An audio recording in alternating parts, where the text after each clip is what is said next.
My name's Dan. I'd like to talk about a magic email that I received.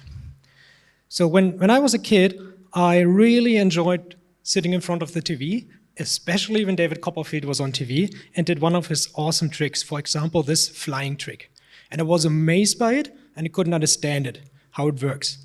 Many years later, I found out there's a US patent with a technology including tiny string wires, a computer-controlled apparature that works on the ceiling, and where you could mount a person into.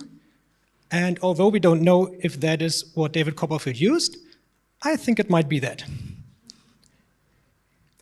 So last year, I was finally rich enough to go to Las Vegas and see the maestro myself. This is the MGM Copperfield Theater, where he performs his magic show for I don't know how long. And during that magic show, a helper started before the show and asked everyone, pull out your phones. And I was like, oh, a magic show with phones?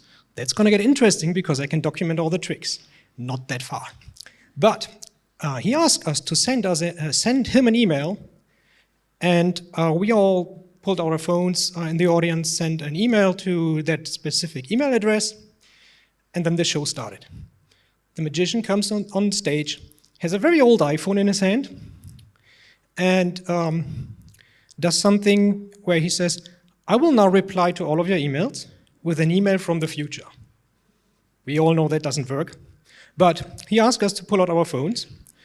Once again, we pull out our phones, open our email programs, but we should not open the email yet. Just see if it arrived.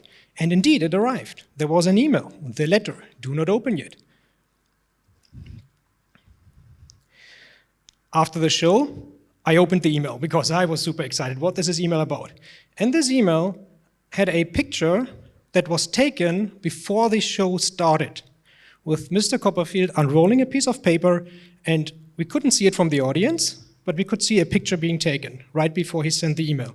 And on that piece of paper, which is cut off here for a reason, we can see all the things that happen in this show, even some events that I think are random. So how did this guy send me an email from the future? I analyzed the email a bit, and if you look at the timestamp, this is Central European summertime, but it's actually in the evening in Las Vegas. And it was received before the show started. It has an attachment, a future.jpg file. Let's look into that. Well, if we open the email source code, we find out this is an HTML email, and it says future.jpg. But it's not a picture, it's just that piece of text. And this text indent makes it so that if you open the email, this text gets moved out of the viewport and you cannot see it. But if it's in the overview, you can see it. So I call fake on that future JPEG. What about the attachment sign? So this little symbol. That comes from Gmail. I look in the source code. I see a photo JPEG, not future JPEG. I think that's a little bit of an inconvenience. No data attached. It's a 0-byte file. Fake again. Where's the future coming from? Deeper down in the email, there's a link to an S3 storage bucket of AWS, and there you can see a random name and an access key, so there's no chance for me to predict the image. But I managed to get another email from a different show, and if we compare it, these images look very much the same.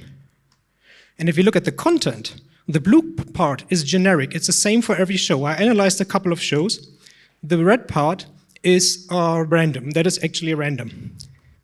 And what happens is this picture that is taken in front of the show is totally fake. An email is compiled afterwards, is uploaded to the web, is embedded in the email, and what you see is no magic, no future.